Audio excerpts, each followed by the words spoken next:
Well, it's another day here with Wake Up with KC. And today I'm going to talk about, flipping your mindset and how to do that when you experience trauma or you have beliefs or even programs that's embedded in your subconscious and you don't even know about it. Today, I have a very special guest that I am going to love having this conversation with. Please welcome Stacey Uhrig. Hi. Stacy. I've been waiting to connect with you. And you have a specialty in being like the mindset flipper. How did this come about for you? What inspired you to do this? So, it didn't start as an inspiration. It started as sharing what I had learned. I like probably most people in general, but definitely most people in this space of coaching and more specifically trauma coaching. We don't get here by happenstance, right? We've had our own past life, lived experiences that have caused us to acquire a tremendous amount of post-traumatic wisdom. And so often we just want to share that with the world. And so I just inherently forever, like probably since I was in my late teens, I was just somebody that people would go to for advice, for help, for, um, as a sounding board. And over the years, as I went through more traumatic experiences or more challenges in life, I gained more wisdom.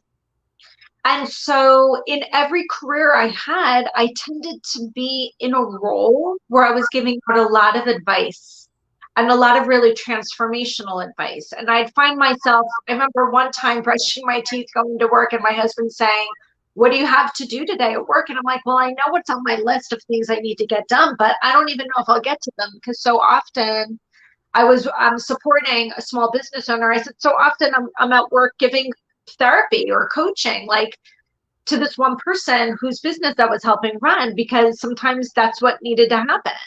And I loved it. And I just thought, oh my God, this is literally the best job. If I could do this for an income, this would be a gift. And I actually was in direct sales and direct marketing, like network marketing for a very long time. And again, I found that the thing that held people back from succeeding in that area was mindset and the story that they were telling themselves. And I was constantly coaching on that. And it was that organization, people in that organization, that actually gave me the title Mindset Mama and the Mindset Flipper. And it clicked. And I thought one day, I don't want to do this forever. I don't want to be in network marketing forever, even though I was pretty good at it. I was bored. And I was like, what is it that I love? What's the thing that gets me to want to do it every day? And it was coaching people. So I slowly started going back to school and actually solidifying that so I could make this kind of like my last act, right? And just help coach people and really formally give people this wisdom that I have. Wow. And, you know, could it be said that, you know, there's a lot of trauma that we do not remember that can be contributed to a past life, but also in early childhood from like the time you're born to even like 7 years. That's your informative years. Yeah. So the answer is yes on both. And, pre-recording, you and I were backstage talking about this. It comes in a lot of different forms. The people I work with, I tend to do trauma recovery coaching from the person that I'm looking at right here and now. And I'm helping them figure out why they're challenged in the right here and now. I have plenty of colleagues and really dear friends of mine that are able to take people into what's called past life regression with hypnosis and help them explore if past life experiences are a part of why they're challenged today, or if there's an answer in a past life experience as to why they're challenged today. I do perform hypnosis and I do a lot of subconscious coaching, hypno coaching with my clients, but I tend to focus on the person here, right? And I always say that I tend to work on the core beliefs of this person's self in this container. And my girlfriend that does the past life regression does the core beliefs that are not time bound, right? That are coming in from every experience that's ever had. If the person's open to that idea of past life, I very often, we work in tandem. It takes a village, right? But I have studied quite a bit, and I do believe epigenetics plays a big role. And I can often see it with a lot of my family or a lot of my clients with regards to how they're taking it in from their family members. And it could be in this particular set of generations, like 3 generations down. I'll do something called a genogram with them so they can see how their behaviors have been impacted, how they've been parented, and that's been impacted how they were parented, so on and so forth. And that's all trauma coming in. And I think we're in a really unique time frame for that. We can talk about that. But then there's also this idea of epigenetics, where someone can have experienced something 3 generations ago. And when that woman is pregnant, if she's pregnant with another girl, that girl's eggs are completely formed by the time she's, a few months gestation. And all of that experience gets passed down genetically. That's called epigenetics. And a great book, if somebody's interested in learning more about that, is a book by a guy named Mark Wolynn, Wolynn. And the title is It Didn't Start With You. Ooh, Right. that's just powerful because I've been saying, and I've mentioned this with other guests, um, Greg Braden. He got my mind to thinking, wait a minute. I was in my mother's womb and she was in her mother's room. And I go in timeline in history of what was going on. 100%. There was plenty of wars going on. And you can really backtrace to the beginning of our origins and how we were created, which there's a misconception of that as well. That's a whole nother show. But I'm seeing like, wow. And, you know, coming from a woman, and we're the ones that bring life, into this earth realm, the physical aspect, Yeah. and being a mom myself, it's like I was in a very unhealthy, abusive, toxic marriages. So Mm, all the stress that I was feeling and all, the emotional, the verbal, the mental abuse, carrying my children, it just went right down to them. yeah. I've And actually, when I've done hypnosis with people, I utilize a methodology called rapid transformational therapy. It's a therapeutic model done in hypnosis. I've actually had people tell me that they're back in the womb when I've regressed them. And I'll ask, what are you feeling? And often the answer is exactly what my mother's feeling. There's no barrier. no. And so people discount that. So when I'm working with a client and they're coming to me stuck, and I'm going to put that in relative terms, because to me, that's almost the language they use. I'm just so stuck, right? Mhm. Um, I do a whole intake and I tell them, look, I'm like a puzzle master. Okay. So I'm going to ask you all kinds of questions. I don't even know what the picture on the box is supposed to look like, and everything's upside down. But I'm constantly asking about, tell me about your great grandfather on your this side, and tell me about this, and tell me about that, because it all connects. It's all a part of the puzzle. Okay. And what I find so interesting, and I say that there's 2 camps of people that I work with. Those that are very aware of their trauma, right? They're aware of it because maybe it showed up in their life like a thunderstorm or an earthquake or a hurricane. It was undeniable. Everybody knew about it. It was a very clear traumatic situation. Maybe they've tried working through it and it didn't work, or it did work, but now they're lapsing, whatever it is, they're very aware. But there's a bigger population that comes to me that I would categorize as unaware. Yep. There wasn't the big thunderstorms. There wasn't abuse. It wasn't violent. It wasn't chaotic. It wasn't disorganized. But something happened, like you said by the time they were 7, the studies show between 0 and 8. I say womb to 8, right? We could go way back epigenetically, but let's say, gestation to 8 years old in these formative years. If you're in any environment where your caretaker or the person responsible for you, a parent, is not meeting a need, and you're left feeling unimportant, unseen, unheard, unvalued, insignificant, it will lead you to feeling not enough. And that is processed in the system as traumatic because we don't feel connected. Right? And this is when we start to disconnect from ourselves and start to abandon pieces of ourselves. So we'll try to feel connected. That can be traumatic. And that's going to happen before you're 8 years old.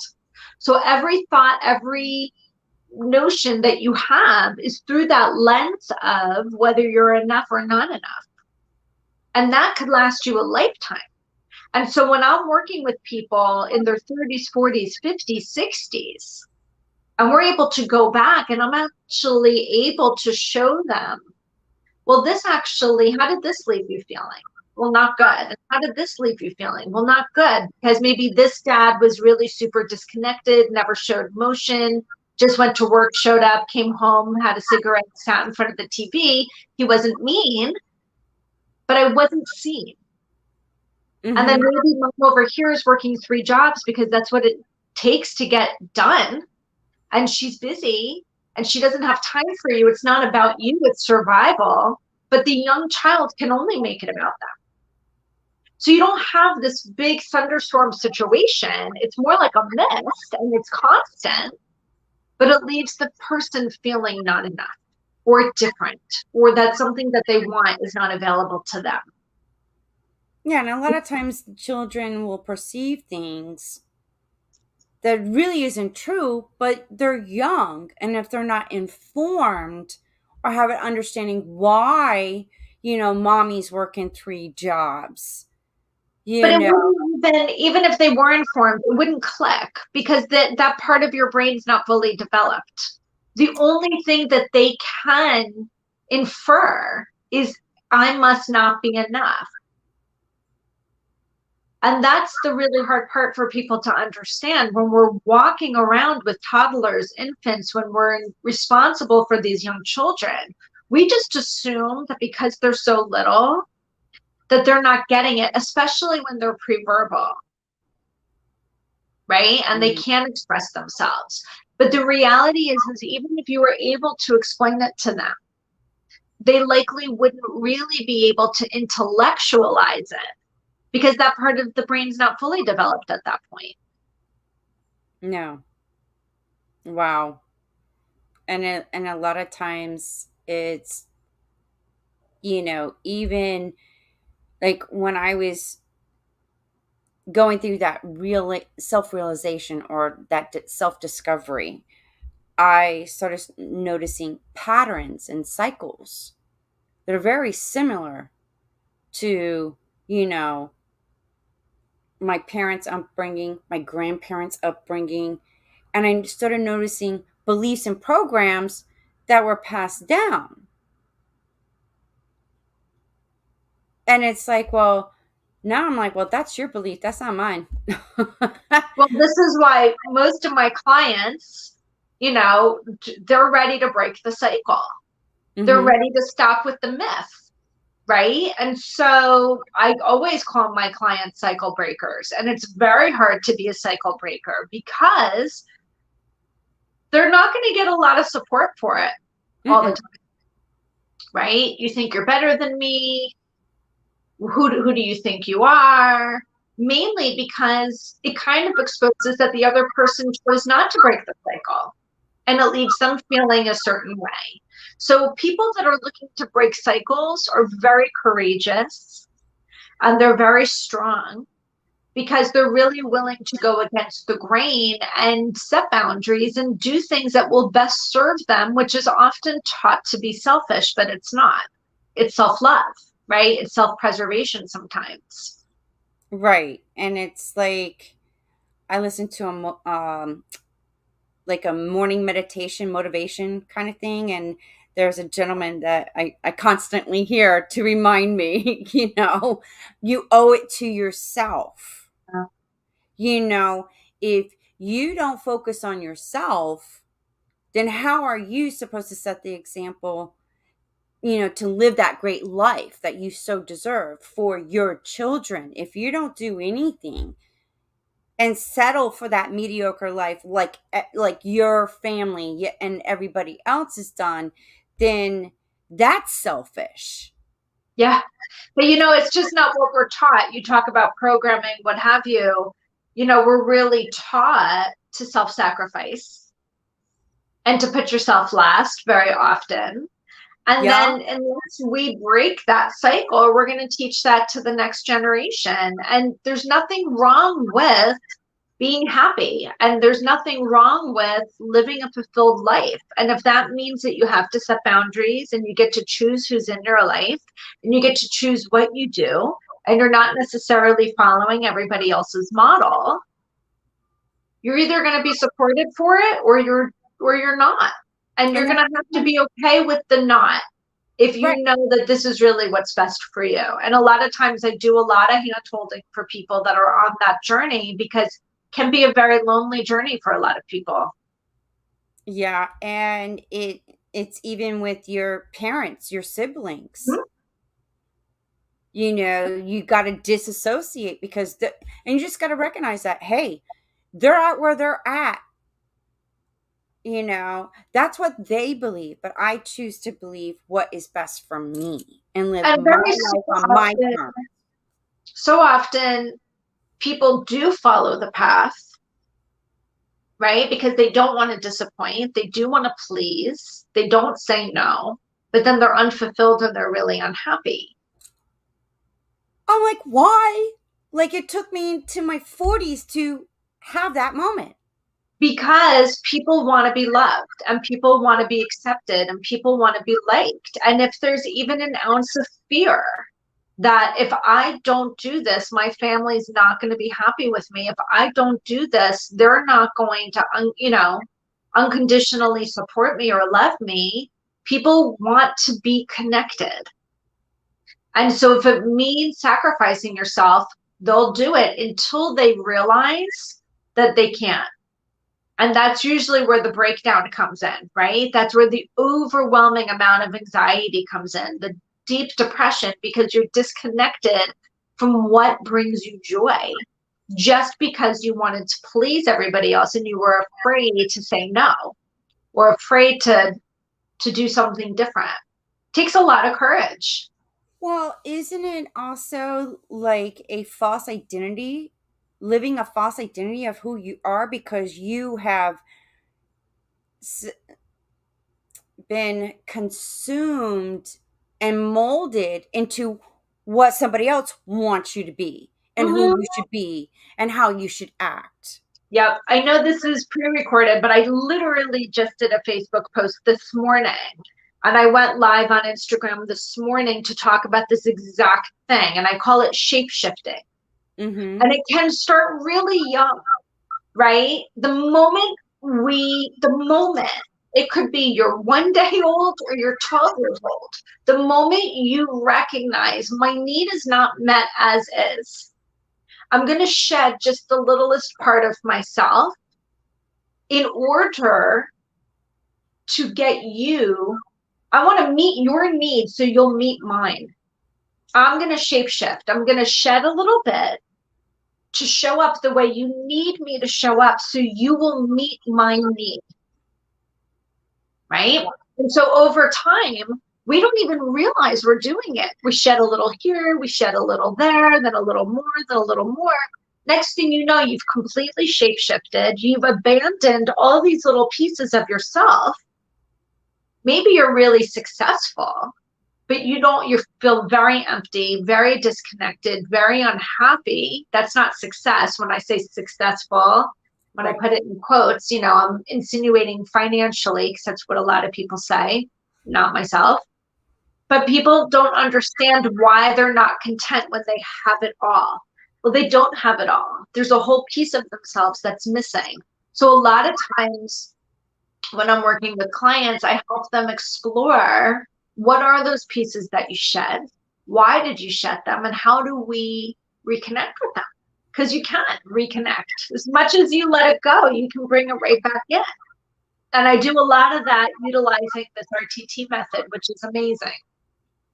Wow. And it's fascinating to me because there's so many people that struggle and have a false identity who they are and a misconception of who they are. And I'm going to put love into this because we're taught love is from the parent, the caretaker, outside, but it's really already in us all. Yeah. Well, we're And you seeking, have to experience it. yeah, Once because you remember, experience it, you no longer look outside or even parent, caretaker, anybody because it's just that's conditional love.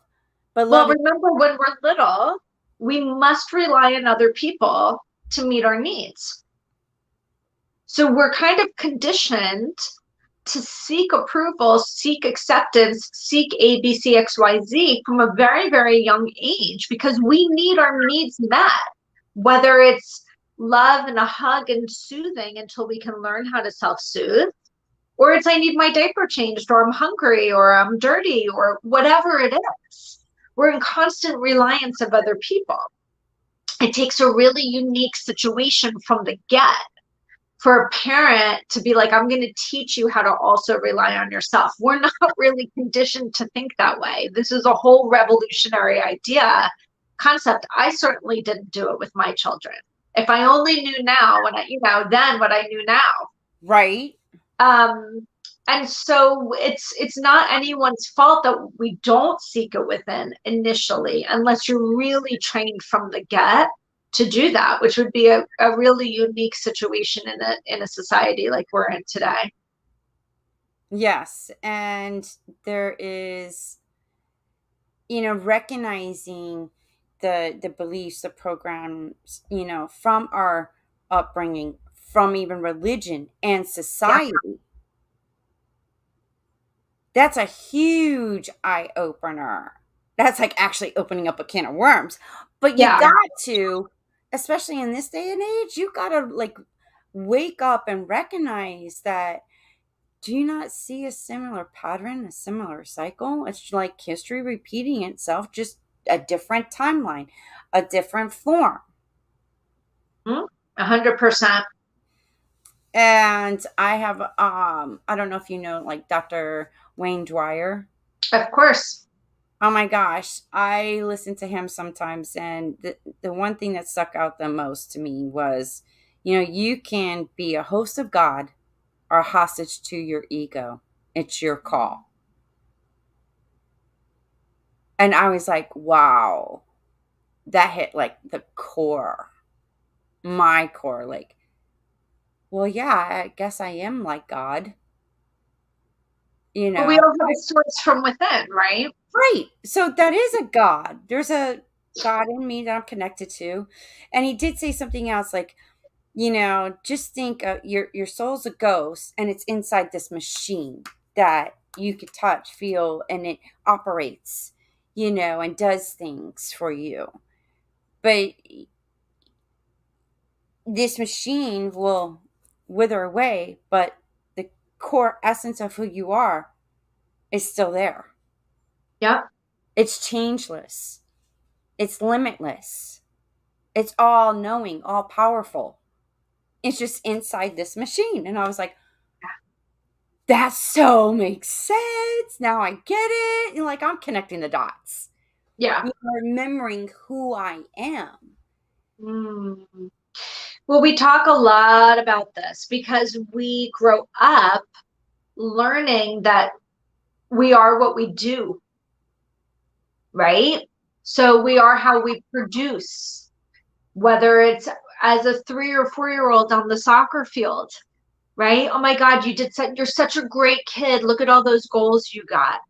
And then you get into elementary school. Oh my God, I'm so proud of you. Look at the grade that you got. And we start to put all this value on how somebody shows up as a producer of something.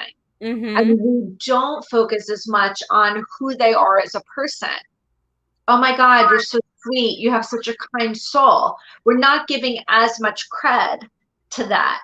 And so what happens is people learn to get accolade by doing, not by being. And Yes. I've been in a few groups of women that are like, hi, my name is such and I'm a recovering doer, because we've learned to get all of this accolade and all of this attention by showing up and in a way that we are productive. And what is kind of put to the side is just who we are, that source, Mm-hmm. right? Of just love and light.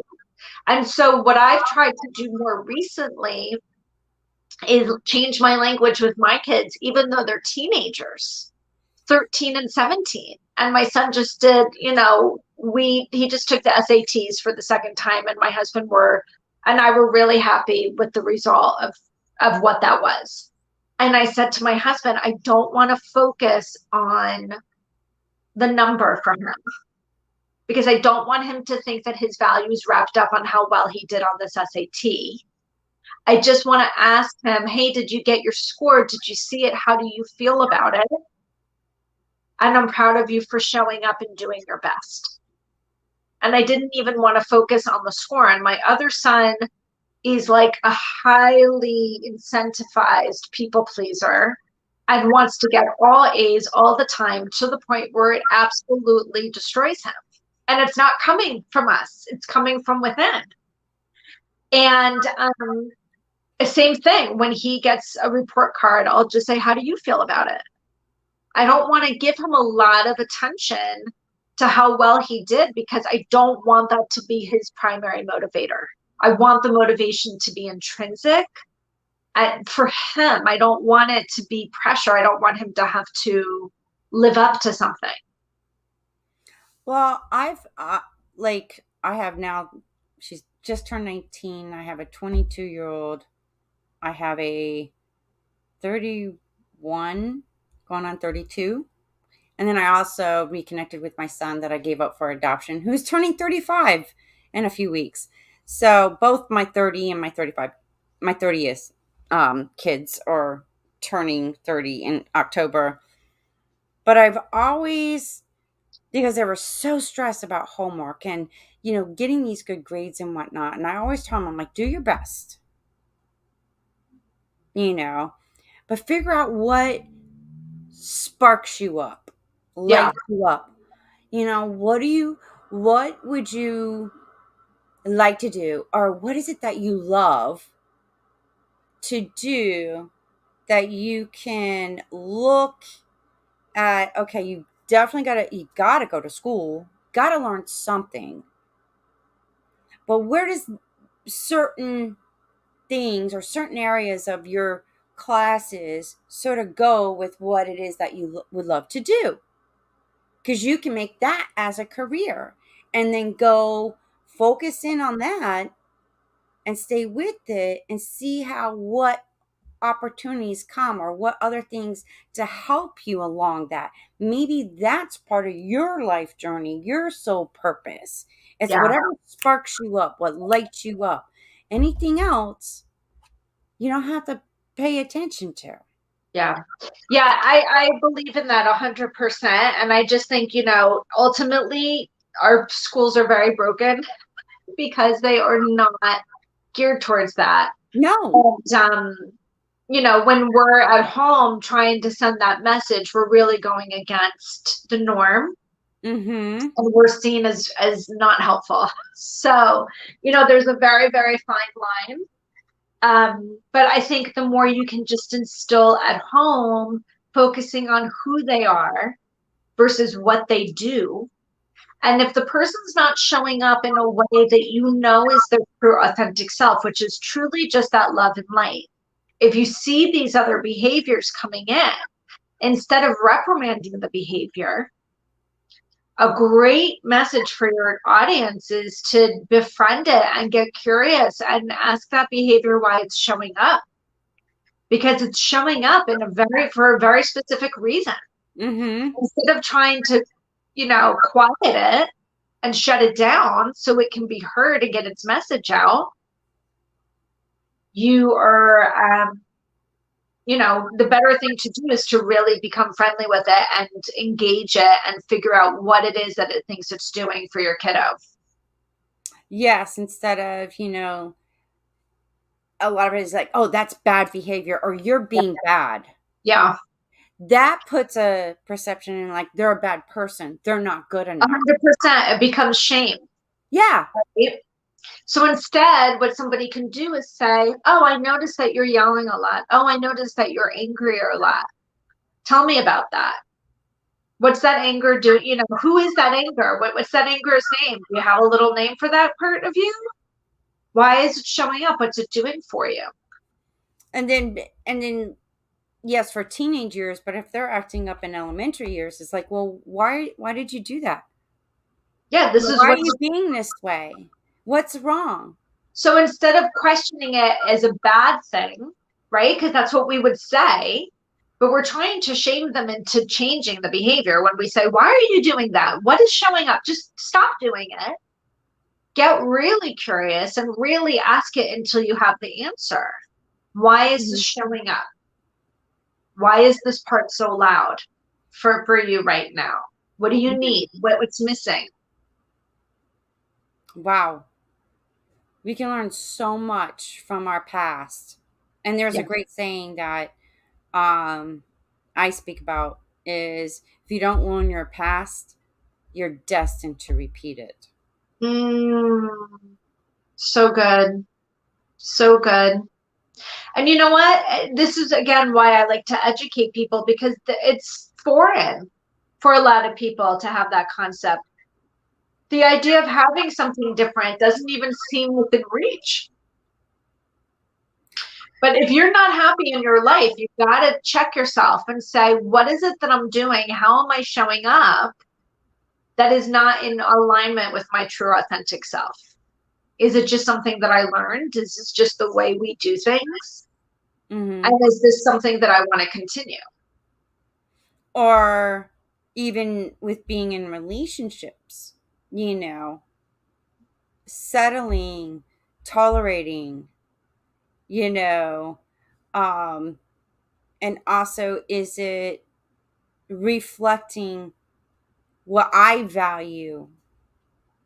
Am I getting the same in this relationship? Well, relationships are tricky because we often do what we've been modeled. Yep. Or attract We the attract what we've been opposite from modeled, our upbringing. but it's not even because it's what we've witnessed, it's because it's how it left us feeling. When we talk about the subconscious, what's cataloged in the subconscious is a sensation, a feeling, an emotion, and the core belief that's associated with it. That's Mm. what's in your subconscious. What's in your conscious mind is your intellect, right? And so we're always looking to repeat the feeling because that feeling is familiar. It may not be productive, it may not be a positive experience, it could be a very toxic experience, but it's familiar. And when it's familiar, it's predictable and it's consistent and it's constant, and you already know how to manage it. And being in a relationship that maybe is the opposite of that could feel very uncomfortable and very scary, even though it might be more productive. Does that make sense? Oh yeah, and it's also, when you mention feeling and it's from an experience, it's also energetic, which actually changes the biochemistry in our body. 100%. So it's already recorded that feeling, that emotion, which is energy in motion, and the experience. It's recorded in your body and it's in here. What you And they're see, seeking it out. here, it's going inwards. Yeah. Yep. And then a lot of people, when they try to change and try to do new things, the body and the mind is like, what are you doing? This is not good. This, it makes you, the body feels it's not safe. It's not okay because you're Right. doing something totally opposite of what was familiar in the first place. Yep. This is why I work with my clients on cataloging what is familiar for you and what's unfamiliar, and how do we move the stuff from the familiar column into the unfamiliar and move the stuff from the unfamiliar column into the familiar, right? And a lot of it comes from reprogramming yourself and really looking at what it is that you want, and making it a practice and an exercise to start shifting the energy that you do want, right? And it takes work, but it's very doable. And it gets to like when you start, like people form habits, habits form their future. So it takes about 21, I would say 30 days for a new habit to stick. Yeah.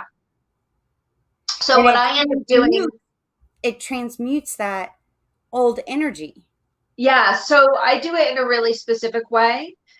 So as I mentioned before, I'm a rapid transformational therapy practitioner. So I'm certified in this. I've trained underneath Marissa Peer. And when I'm when I'm working with someone, we start with a presenting issue or a part that keeps showing up that's no longer welcome, right? So I'll just use an example. I recently did this with someone who was a fear of rejection. And when you have a fear of rejection, all these different behaviors show up all the time, right? I don't set boundaries. I don't say no. I avoid conflict. Like all these different things happen as a way to fear rejection or to not allow rejection in, right? If I just say yes to everything and I avoid all these things, I don't have to worry about the rejection. So you shape shift, right? To make all this stuff happen.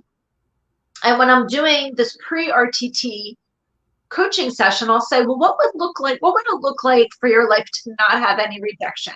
What would it look like to not have to set, what would it look like to be able to set boundaries, to be able to say no, to not be people pleasing, to have conversations that, any kind of conversation, you don't have to call them conflict or not. What would it look like? And I get them really to envision it. And sometimes it's hard for them to even know what life would look like without this problem because they've never had it. They can't even fathom it. So I have them imagine that they're sitting in a dark movie theater and they're watching a movie of their life as them without that problem. And they can get as creative and expansive with it as they want. And I want to know what their face looks like and how does their body move and how do they feel inside. And we really get clear about it. So at the very end of that RTT session, I do something called the transformation. And while they're under hypnosis and they've done all this work and they've kind of started to break this thought process of this old core belief, I record this very last piece. And when the session is over, I mix it with some binaural music and I send it to them. And I say to them, now you're going to listen to this for 21 days. It's almost like a personalized meditation or a personalized affirmation. This is how you see yourself. We use a lot of visuals, a lot of imagery, because the mind loves to work with images. And while they're listening to that for 21 days, I continue to coach them consciously. So this is a really specific tool and a really specific way to start to shift, because it takes that 21 to 30 days to make that habit. You're giving them a new habit of thought. You're giving a new habit of suggestion. These things are available to you. You love the way you show up this way. You love the way this feels because you've just taught yourself for the last 30, 40 years, this is comfortable. These things don't happen for me. Fear of rejection is important because it protects me, right? So we want to go in the opposite direction. So it's a very systemically processed way to try to shift it while we're coaching, but also getting them to listen to a new way that they want to be. And it also connects them to the feeling and the emotion of what it would be like to be that like future self. Right. So when I'm doing it, I'll say to them, you know, what would it look like? How does it show up in your body? What does joy show like? What does it look like? Oh, some people will say it's a big, beautiful turquoise wave that floats inside of me. Some people will say it's like an airy pink cloud with glitter. Like I try to give them as much visualization that they've created as possible. And I say, look at your face. You see yourself in the mirror. You love the way you feel. You love the way you look. Everything's glowing about you. The people are coming up to you. I'll say to them when we're preparing for this, what do you want people to think? What do you want people to say? How are they seeing you? You just seem so happy. You just seem so light. I love connecting with this part of you. So all of that and using their language gets into it so they can really start to visualize this new life without this core belief or without this old challenge. And wouldn't you agree that we are all creators of our destiny, Yeah. our life experiences? We're creators. Yeah, we are. And I think that we lose that because we are not really taught to dream when we're growing up, right? So I'm actually going to this conference in Dallas in October called Dream Builders. And it's all about creating the life that you want. It's a manifestation. And apparently I haven't been to it, but I have friends that have been that I'm going with this year. And there's just this really systemic way to transform and manifest what you want. And you And know so, what? That since you brought this up, just something came to me. Growing up as a child, I was told, "Oh, you're such a dreamer. like, You it's a gotta get back to negative. reality." And I'm like, "Huh?" And I think that's a program and a belief that shuts us down a lot of Well, times. this is the shedding I talked about. So Yeah. once you realize, oh, I'm not going to be accepted into the family as a whole if that piece of me keeps showing up. So we're just going to get that one really quiet. We're just going to put that one in a box. So categorize dreaming is bad. And it's bad because it's not letting me feel like I fit in. Or Right? express Because my all authentic self. right. So, all we want is to fit into our families when we're growing up. That's all we want. Right? We just want to be loved, show up and be loved. So if there's any little piece of us that we feel is going to block that, shed it, put it in a box, put it away. I always say to my clients, it's not gone. It's just quieter than the other parts that showed up for you. So let's go back and find the pieces that you shed, start to put them back on, right? Start to love those pieces of yourself again. Wow. I've taught myself to I take back my power now. You can't have in my power. I'm Yeah. taking it back and I'm gonna be me. Yeah. And I'm going to show up. It's funny. I've had a couple of people when I say, what do you really want without this problem in your life? And a handful of people have said the same thing, which is, I want to be unapologetically me. And the first time somebody said it, I thought, oh my God, that's so powerful. But Mhm. then I had like other people say it, literally that phrase, I want to be unapologetically me. And I was like, God damn, like that is a very powerful statement. Oh, it is. If it's going to be, it's up to me. I love it. Yes. No one else. And I think there's a misconception of, oh, you got to pray to an outside source for, doing and this and that, or, oh, God is in control. And to be honest, I'm like, no, I'm in control. We give up a lot of power when we don't look it within. But And we're really trained to do that. mhm, you got to go outside, you got to pray above, you got to do this and that and that. And I've seen it that really never worked. Why follow that? It's a system. I'll tell you why people follow it. Either they're indoctrinated into it or there's fear. It's fear based not to follow it. Mhm. right? And it's about fitting in. Yeah. If everybody else is doing it in my family and this is what it's going to take, then I need to do it. And we talk, and I think religion can be a wonderful, wonderful place for people. It can be very sacred. It can be very special. Religion, spirituality, all of it. But there can also be a lot of trauma that comes from it if the person disconnects from their full authentic self, because of it. So, I think that there's definitely a place for it. But when people start to disconnect from themselves from fear of it, that's a problem. Yeah. Oh yeah. I agree with you on that. But I've seen a lot of damage, a lot of trauma, and then I studied history and researching and recognizing things. And I'm like, oh my gosh, I don't want to, that's, that's not me and what I want to associate with. And that definitely is not what I believe. Yeah. It's sometimes you just got to cut the cord and go the path that's already within you, that's waiting. It's like your soul's trying to express and come out and get you on the path that you decided before you even got into the womb. Exactly. And that's where working with some of my girlfriends that do this past life regression, that's sometimes where that comes in. If I can see this within a client, I will absolutely say, hey, here's another resource you might want to explore in tandem.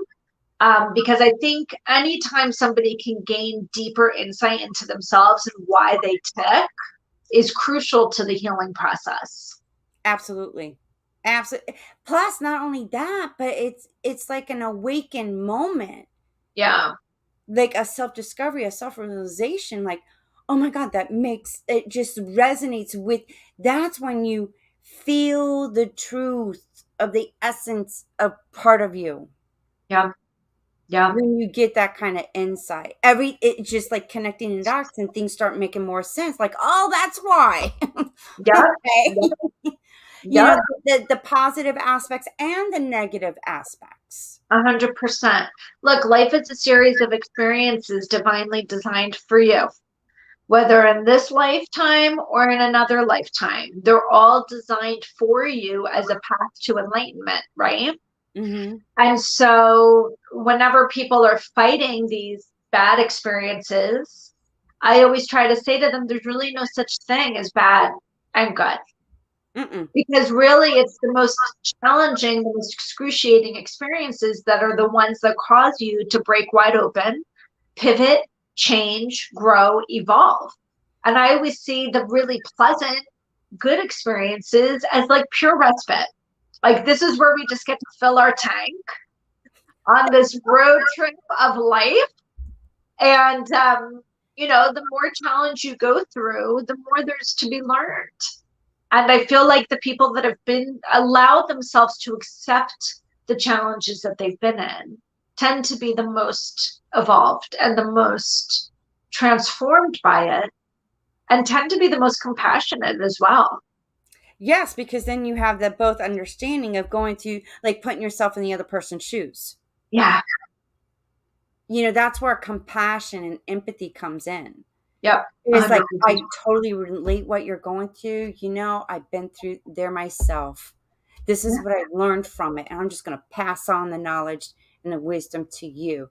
What you It's do why with I it from coach. there, it's on you. Mhm. And my one of my other favorite quotes is, I'm free to be me. Plain and simple, free to be me. Yeah, it is simple. No one can be me but me. Yeah. I think usually that gets combated with, but what if people don't like me? And my response would be, you have to start to like yourself first. You got And to who stop being cares? If they don't like dependent. you, they're not your part of your tribe. They're not That's your right. But friend. they're not conditioned to believe that. This is, if anybody's ever read Daring Greatly by Brene Brown, she talks a lot about the arena. And that, the idea that we automatically put our family into our arena because that's what we're taught to do. Mm-hmm. These are the people you're supposed to rely on. These are the people you should rely on and that you should put into your circle. But remember, everybody comes into our life with their own lived experiences, and not everybody deserves to be in the arena. Nope. Not because they're a bad person. This is not about shame, but it's because they can't support you in the way that you need to be supported. Not because you're not worth it, because they're limited from their own challenges. Yeah, their own programs. And From that's what their I own realized programs. about So, my family. right. And so we put all these people in our arena and we're taught this is it. And so now all of a sudden, when you want to show up in a different way, you're kind of indoctrinated to believe you're going to be alone because we're not going to follow. But those people were never meant to be there in the first place. You put them there. They didn't earn it. So now it's about really, sometimes for some people, releasing that family of origin and creating their own. Yep. And that's what I've been working on. Yeah, it takes a Since lot I of had that courage to do realization it. and like there's more to life than this. Yeah, And it's been a very enlightful journey, an interesting adventure, mm, and I'm seeing, there's still some issues with, some of my daughters, but I see them learning and growing and evolving too. And it's because I'm doing it myself. It's transferable. They're going through that as well. They're opening up. They're understanding more. And yet they're still experiencing things. I'm like, what did you learn from it? What yeah, can you learn from that? yeah, So it's like there's beauty coming from the dark. yeah. Like I said, there's a gift in every challenge. There's a purpose in all pains. And people don't like to hear that because sometimes things are really excruciatingly painful. But you'll have learned something about yourself in that experience that you could not have learned any other way. And that's part of the purpose of your life. A purpose of our life is to evolve and not be the same as when we were born, even if it's only for a few minutes. You know what, Stacey? There's something just came to my remembrance. Like there are certain things that I have experienced, and I just pause. Like I get the best advice sometimes just talking to my higher self, and I have these like conversations with myself. I could be in the car, in the shower, Yeah, and I'm like, what again was this person like purpose of having this experience? Because I really didn't like it, and one, I'm so over it now, so can we just change it now? Like those kind of conversations. yeah, I find myself, what was the reason why I wanted to experience this again? What was the purpose? yeah. Oh, okay. And you know what? Sometimes we will not know that purpose for a decade, Mm-hmm. more even, right? We're not necessarily able to harness it in that moment. But as we come towards the end, we'll be able to look back and see what was gained from it. And I'm very, very, very, very mindful as I'm saying this. What I think to myself is parents who have lost a child, Mm-hmm. right? And I think they just want to like backslap me when I say these things. And what I want to be clear is that I'm not saying that the experience was a gift.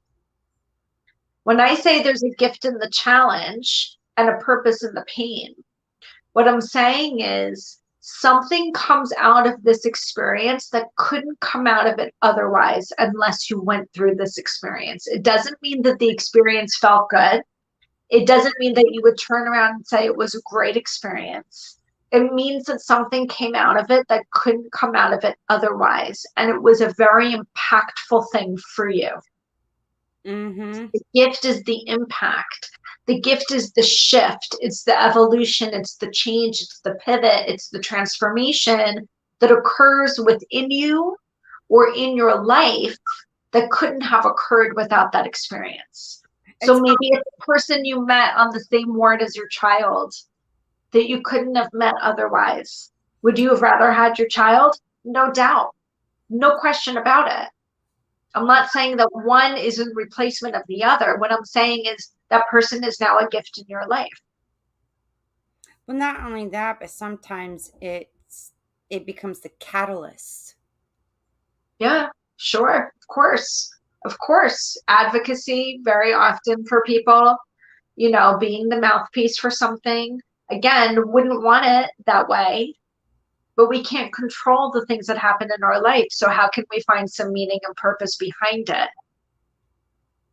And sometimes that gives you the meaning and purpose.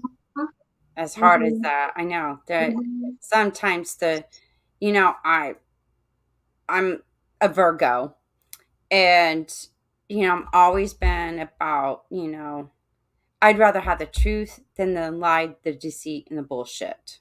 Oh yeah, me too, 100%, even though I'm not a Virgo, 100%. And I have this little, spiritual gift of, the bullshit detector. I have it as well. You know what I'm talking about. So, We I find, experienced it, know it. but growing up, I didn't understand what I was experiencing and why I was experiencing what I was experiencing, being brought up in the church religion thing. Yes. And I had to get away from that in order to understand and get more clarity on my gift Yeah. and whatnot. So then it started making I'm like, oh, okay. So when I'm quiet, I'm assessing, I'm Oh questioning. yeah. And I'm like, is this person being honest with me right now? And I'll feel it. Yeah, it's an Or I intuition. It's won't strong. feel it. Like and it's like when I hear the truth, I feel the truth. So when I question if somebody's being honest with me and I'm not getting that feeling, then I discern, okay, truth will reveal itself. Have you read the four agreements? Yes. Okay, did you get the fifth agreement? No. Oh, there's a fifth agreement. I want to say it came out a few years ago.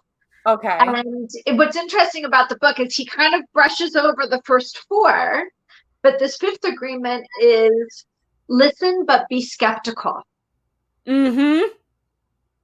right? Listen but be cynical just a little bit. Don't believe everything you've been taught. Listen to why it's being said, listen to how it's being said, but don't believe everything is truth. Be mindful and be aware and trust your gut. That's that instinct. When you have a good gut check, that's the BS detector, right? Yep. And I think growing up, and I said there is, the religion aspect will shut that spiritual kind Yeah, of it limit does. as a young child Yeah. because it's the in what you said earlier, the indoctrination of it. Because I was very inquisitive, I asked a lot of questions, Yeah. and then I was told, you don't know what you're talking about, and shut down, not Denial gonna of know. reality, a little gaslighting thrown in there. And that messed me up. Yeah, it messes up a lot of people. It And I think really that's does. the problem with a lot of people too. They don't realize that, hey, you might not remember this as a kid, but when you were questioning things that you were being told about what you should believe in and whatnot, that's still playing a part in your life today. Yes, and I do see it. I see quite a few people who just take whatever's told to them as pure truth, and they're not using any kind of critical thinking, right? Or any kind of discriminative thinking to make a decision. And it doesn't work well. And it could come down as simply as a diagnosis of health. Well, the doctor must know because they're a doctor and they know better than me because I'm not. and I'm just going to listen to what they say, and I'm not going to get a second opinion because I don't want to hurt that person's feelings. I don't want them to think that they're not good at their job. I'm going to disconnect from myself, put my needs over here because I'm going to put the doctor's needs first. I don't want that doctor to feel bad if I go for the second opinion. So I'll just stick with that doctor. I've seen that happen so many times. And I'm a Jersey girl. I'm shaking these people saying, go to fucking New York. What are you, out of your mind? Go get a second opinion. In Jersey, we don't listen. We call BS on everything. So Ask a question, question everything.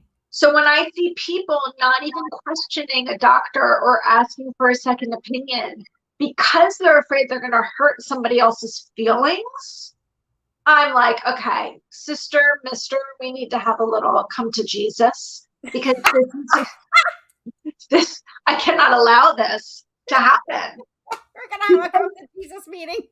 Yeah, because really the reality is you could be putting yourself in harm's way.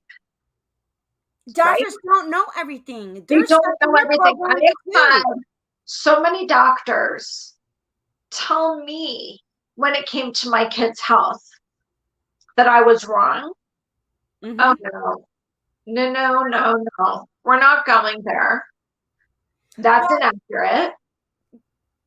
What is it, that HPV vaccination shot that now they, like, you got to get this, it will prevent this and this and this. And I'm like, huh? Excuse me. That wasn't around, growing up. It wasn't an issue. I don't know how this came about, but there's something not right with this. And the doctors would tell me, you need to get your children on this HPV, that vaccinated for that virus, STD. And I'm like, look, growing up, I had, I knew about chlamydia, gonorrhea, the herpes, and all of this. Well, we weren't aware of it, back in those days, but now it's necessary for you to get this. And I'm like, no, it's not. And I'm like, I don't believe my children need that. It's not mandatory for their school system, so they ain't getting it. Mm-hmm. Mm-hmm. And I'm like, well, what's the propaganda behind that? Mm. And it's just like with the history in our education, they put the curriculum and everything of what they want you to take in and learn. Not to think outside the box, not use critical. I am a proponent of thinking outside of the box, for sure. You and me both. And that's what I created this show about, is to get people to start thinking outside the box. Yep. Question your own beliefs. How is that working for you? How is that serving you? Look at your life, your lifestyle, and everything. And then look at your parents. Look at your grandparents. Do you see some similarities here? Is that the life you want? And they're taught, this is how we do it. Yeah. This is how we do it. And so why mess with it? Go to school, get good grades, get a good job, get married, have kids, get the house, get the car, be in debt. That's life. No. Yeah. Thank God I got out of that program. Yeah. And I read a good book, Rich Dad, Poor Dad. Have you read it? I have not, but I'm familiar with it. Girl, that was an eye-opener for me. Let me tell you. Because Robert Kiyosaki, and it like stuck out like a sore thumb to me when I was reading the book. It's the poor teach the poor to be poor. Yes. The middle class teach the middle class to be middle class. And the rich teach the rich to be rich. Which category were you brought up in? And I was like, I think we're poor middle class. I'm not sure.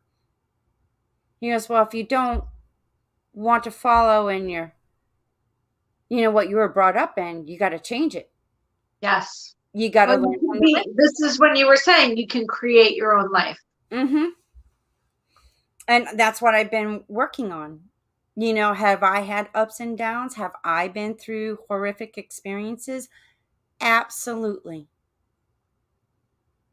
Was it hard and challenging? Absolutely.